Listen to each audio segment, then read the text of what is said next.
வணக்கம் நேயர்களே. நேயர்கள் அனைவரும் நீடூழி வாழ்க நிம்மதியுடன். இப்போ புரட்டாசி மாதம் மகாலயபட்சம் நடந்துகிட்ருக்கு. அதாவது மகாலய அமாவாசை வரைக்கும் மகாலயபட்சம்.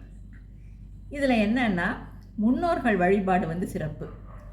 அதாவது நம்ம ஏதாவது ஒரு விஷயத்தில் துன்பப்படுறோம் அப்படின்னா அதுக்கு முன்னோர்களோட ஆசி நமக்கு இன்னும் பரிபூர்ணமாக கிடைக்கல அப்படின்னு தான் அர்த்தம். சரி, முன்னோர்கள் ஆசி நமக்கு பரிபூர்ணமாக கிடைக்கிறதுக்கு என்ன பண்ணணும் அப்படின்னா, இந்த மகாலயபட்ச நேரத்தில் முன்னோர்கள் நம்ம வீட்டுக்கு வர்றது ஐதீகம். அந்த நேரத்தில் அவங்கள நினச்சி நம்ம வழிபாடு பண்ணணும். அவங்க மனசை சாந்தி பண்ணணும். அப்போ அவங்களுக்கு பிடிச்ச உணவு வகைகளை தயாரித்து நம்ம அவங்களுக்கு படத்தை வச்சு படைக்கலாம். இந்த மாதிரியெல்லாம் செய்யலாம். இந்த மகாலயபட்ச நேரத்தில் நம்ம முன்னோர்களுக்கு தினமும் நம்ம உணவு தயாரித்து படைச்சி இதெல்லாம் பண்ண முடியாதவங்க என்ன பண்ணுறது, அதை பற்றின பதிவு இது.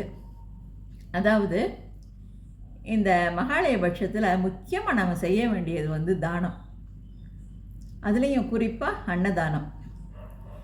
இப்போ இதை நம்ம சுலபமாக செய்யலாம். நம்ம அன்னதானம்னா நிறைய உணவு தயாரிச்சுட்டு போய் ஒரு இடத்துல போய் ஒரு அண்டா நிறைய தயார் பண்ணிட்டு போய் எல்லாருக்கும் கொடுத்து அன்னதானம் பண்ணணும். அதுக்கு நமக்கு நேரம் இல்லை, வசதியும் இல்லை. இப்படின்னு நினச்சிட்டு நம்ம அந்த இதை நிகழ்வை நம்ம ஒதுக்கிற வேண்டாம். நம்ம என்ன பண்ணலாம், நம்மளால் முடிஞ்சது.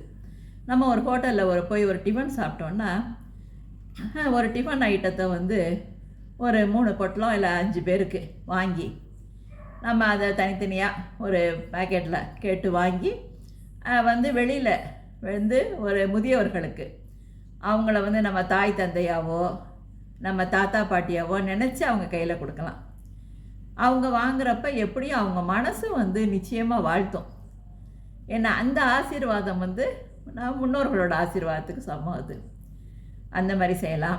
இல்லை கொஞ்சம் பிஸ்கட் பாக்கெட்டுகள் வாங்கி வச்சுக்கிட்டு சின்ன தண்ணி பாட்டில் வாங்கி வச்சுட்டு நம்ம போகிறப்ப நம்ம எங்கேயாவது சாலை ஓரங்களில் இருக்க முதியவர்களுக்கு அந்த தண்ணி, அதுவும் குறிப்பாக நீர் தானம் ரொம்ப சிறந்ததுங்கிறாங்க.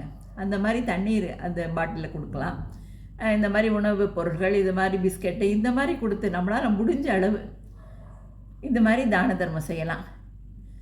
இல்லை சில பேருக்கு வயதானவங்களுக்கு குடை, விசிறி இந்த மாதிரி கூட வாங்கி கொடுத்து அவங்க மனசை குளிர பண்ணலாம்.